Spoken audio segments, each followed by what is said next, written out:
Hello friends, അപ്പോൾ എന്തൊക്കെയുണ്ട് വിശേഷം? അപ്പോൾ നമുക്കിന്നൊരു പെയിൻ്റ് അടി ബ്ലോഗ് ഉണ്ടല്ലോ. അപ്പോൾ നമ്മുടെ വീട്ടിൽ നിന്ന് പെയിൻ്റ് അടിക്കാനായിട്ട് പോകുന്നത്. അപ്പോൾ നമ്മുടെ പെയിൻ്റ് അടിക്കാൻ ഏട്ടന്മാരൊക്കെ വന്നിട്ടുണ്ട്. അപ്പോൾ ഇതൊക്കെയാണ് കേസ് നമ്മുടെ പെയിൻ്റ് അടിക്കുന്ന ഐറ്റംസ്. ഇതും കൊണ്ട് പെയിൻ്റ് അടിച്ച് പൂശണം കേസ്. അപ്പോൾ നമ്മുടെ എൻ്റെ ഏട്ടൻ്റെ റൂമിൽ മാത്രമേ വേറെ കളർ അടിക്കുന്നത്, ബാക്കിയുള്ളവരുടെ വൈറ്റ് തന്നെയാണ്.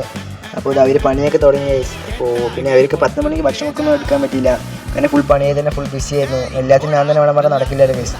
അപ്പോൾ അതേ അതെടുക്കാൻ പറ്റിയില്ല. അപ്പോൾ നോക്കുമ്പോൾ കേസ് നല്ല മഴ വരുന്നുണ്ട്, ഇരുട്ട് കുത്തിയിട്ട്. അതേ നോക്കുമ്പോൾ തയ്യൊരു കളറാണ് കേസ് നമ്മൾ റൂമിൽ അടിക്കാനായിട്ട് പോകുന്നത്. അപ്പോൾ അടിപൊളി കളർ തന്നെ കേസ്, നല്ല ഭംഗിയുള്ള കളറാണ്. അത് കഴിഞ്ഞ കേസ് ഇതാ വൈകുന്നേരം ആയതും അവർ മഴക്കാരൊക്കെ ആയത് കാരണം കേസ് അവർക്ക് നേരെ പണി ചെയ്യുമ്പോൾ നേരെ കാണില്ല പറഞ്ഞിട്ട് വെളിയിൽ വേറൊരു വർക്കാണ് കേസ് ചെയ്യുന്നത്. അപ്പോൾ അത് നേരെ കാണില്ല പറഞ്ഞിട്ട് LED ലൈറ്റ് വാങ്ങിട്ട് തന്നെ പറഞ്ഞു, അത് വാങ്ങി കൊടുത്തു കേസ്. അത് കഴിഞ്ഞാൽ 7 മണിയായിട്ട് പണിക്കാർ പോയി കേസ്. അപ്പോൾ നമ്മുടെ റൂമിനെ വണ്ടിയിലിട്ട് അടച്ചു വെച്ചു. അപ്പോൾ അത് കഴിഞ്ഞ കേസ് ഇതാണ് ഫൈനൽ ലുക്ക് കേസ് നമ്മുടെ റൂമിൻ്റെ. അപ്പോൾ എങ്ങനെയുണ്ട് നിങ്ങൾ ജസ്റ്റ് താഴെ ഒന്ന് കമൻറ്റ് ചെയ്യുക. അപ്പോൾ ഇന്നൊക്കെ ഇത്രയുള്ള കേസ്. അപ്പോൾ അടുത്തിട്ടാണ് കേട്ടോ. Okay, by.